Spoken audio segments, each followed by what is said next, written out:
Bueno, vamos a continuar con nuestro curso de AWS. Vamos a ver en este caso los principales beneficios de la nube. Recuerden que vamos a tener una sección donde lo vamos a explicar y una pregunta de evaluación. Bien, el primer beneficio es operar con gastos variables en lugar de fijos. Y aquí tenemos una serie de 3 puntos. Esto ahorita lo vamos a explicar. Veamos lo que nos dice. Básicamente es, pagas únicamente por lo que usas. En días de mayor tráfico de usuarios pagarás más y en días de menor tráfico pagarás, ¿vale? Esto imagínenselo de la siguiente manera. Nosotros cuando anteriormente se tenía las empresas que tener un servidor físico tal cual, pues lo que pasaba era que nosotros, o bueno, esas empresas compraban su servidor y obviamente compraban lo que había. Es decir, si necesitaban mucho poder de computación, compraban una supercomputadora y pues ahí la administraban. Pero normalmente no se sabe qué tanto poder vas a necesitar. Es decir, quizá algunas empresas cayeron en el error de pensar que necesitaban mucho poder de computación y realmente su computadora pues no era más de lo que realmente necesitaba la tarea. Entonces ahí hay un gasto mayor. Por otra parte,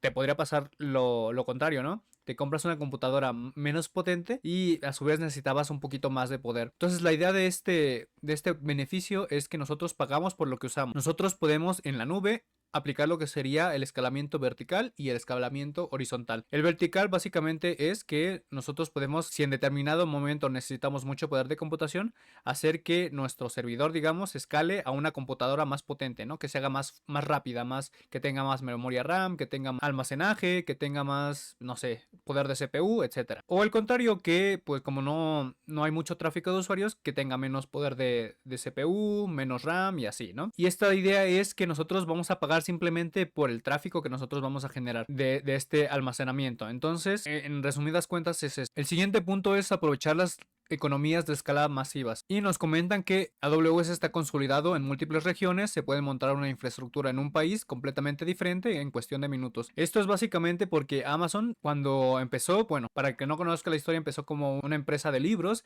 y poco a poco fue escalando su infraestructura hasta ser como un proveedor en el cual nosotros compramos pues los artículos más que solo libros, ¿no? Pero a medida que fue creciendo esta empresa, pues se fue, digamos, globalizando. Empezó a haber servidores en lo que sería Estados Unidos, en lo que sería pues China, en otras regiones del mundo, y nosotros podemos aprovechar esto justamente de que ha crecido Amazon, pues para, en el caso de que necesitamos pues nuestro comercio electrónico, nuestra aplicación, pues mantenerla o montarla ya en diferentes partes del mundo, ¿no? Eso es básicamente lo que nos viene a decir este punto. Y es tan fácil como hacerlo en cuestión de minutos. Nosotros creamos nuestra aplicación en el servidor de China o en una región de China o no sé, en Taiwán o en alguna otra parte del mundo y solo tenemos que esperar a que se monte y ya empezar a aplicar lo que sería nuestra aplicación, ¿no? El siguiente punto es dejar de hacer conjeturas sobre la capacidad. Los recursos pueden escalarse vertical o horizontalmente según el tráfico de clientes y también los recursos máximos solo se usan cuando son necesarios. Vale, este punto es anteriormente las empresas pues compraban lo que había. Si se equivocaban a la hora de analizar qué tanto tráfico tenían los usuarios, pues podían llegar a comprar computadoras muy caras para lo que realmente necesitaban o comprar una computadora muy barata y que no cubriera sus necesidades y entonces tener que volver a comprar otra, ¿no? Con la esperanza de que esta vez saliera como el cálculo. Aquí dejamos esa parte de la capacidad y nos enfocamos simplemente en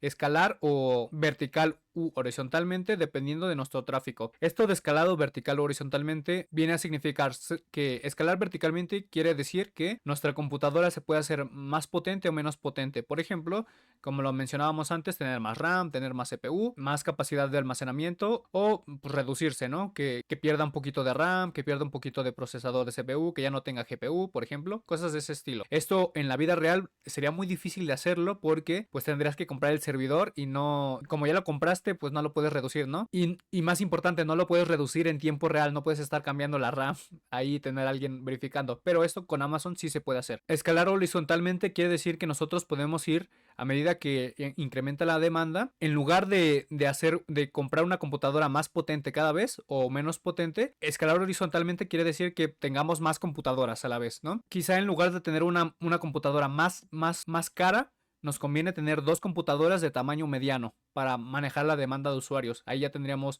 como 2 trabajadores o podremos tener más incluso, ¿no? Y a medida de que se deja de usar ese poder, pues ir reduciendo las computadoras. Digamos, en el Black Friday podría tener 5 computadoras corriendo, pero en un día normal pues tal vez solo necesito una o dos. Bueno, el siguiente punto es aumentar la velocidad y la agilidad. Cuando nosotros no podíamos acceder a la nube, lo que se tenía que hacer era tener un equipo de personal para redes, para los que vayan a programar la aplicación, los que le vayan a dar mantenimiento, un equipo de infraestructura para que los servidores estén bien. Entonces eso generaba mucho gasto. Y el problema es que necesitamos también cubrir esas vacantes y esos recursos. Pero con AWS ahora lo que podemos hacer es que no necesitamos preocuparnos de montar la infraestructura. Ellos ya la tienen y solo simplemente nos la rentan. Con lo cual nosotros podemos tener tiempo para desarrollar nuestra aplicación, pensar en optimizarla, pensar en estrategias de marketing, ¿no? O sea, nos están quitando esa responsabilidad para que nos enfoquemos en lo que va a importar en nuestro producto. Vale, el siguiente punto es dejar de gastar dinero en la ejecución y el mantenimiento de centros de datos. Y nos hacen la mención de que no es necesario invertir en el mantenimiento de la infraestructura física, ya que AWS se encarga de la operación de los centros de datos. Esto es fácil de entender, simplemente ya no manejamos la infraestructura, por lo tanto esos gastos no los tenemos nosotros, sino los tiene AWS, ¿no? Ellos le tienen que dar el mantenimiento, ellos le tienen que asegurarse de que los servidores estén funcionando correctamente, de que tengan baja latencia, etcétera. Nosotros nada más nos preocupamos por nuestro producto. Y bueno, tenemos el punto 6, que es que nos podemos convertir en una empresa global en minutos. Esto es porque como AWS está globalizado en todas partes, pues podemos plantarnos lo que serían nuestros servidores en Estados Unidos, en China, en México, en España, y es relativamente fácil. Simplemente tenemos que esperar a que se monte pues esa infraestructura y nosotros pues ahora sí que comprar ese espacio. Bien, aquí tenemos el caso de la pregunta. La idea es que nos dice que una empresa minorista planea lanzar una nueva línea de ropa, pero tiene dificultades para predecir cuánta capacidad de servidor necesitará para respaldar el lanzamiento. Y la pregunta es, ¿qué beneficio de la nube de AWS es más relevante? 1. Dejar de gastar dinero en la ejecución y el mantenimiento de centros de datos. 2. Dejar de hacer conjeturas sobre la capacidad. 3. Cambiar gastos iniciales por gastos variables. O 4. Lograr un alcance global en minutos. Bien, les dejo tiempo para que escriban su respuesta ahí en los comentarios de cuál creen que es la correcta y por qué. Bien, la respuesta correcta sería la 2, dejar de hacer conjeturas sobre la capacidad, porque con la nube de AWS la empresa puede escalar o reducir los recursos según la demanda real, eliminando la necesidad de adivinar los requisitos de la capacidad futura. Bien, como tal, eso sería todo por el video de hoy. Espero que les haya gustado, que les haya sido útil. Comenta, déjame un like, suscríbete. La verdad es que eso me apoyaría muchísimo a seguir creando contenido. Y pues, sin más por el momento, que tengan un excelente día.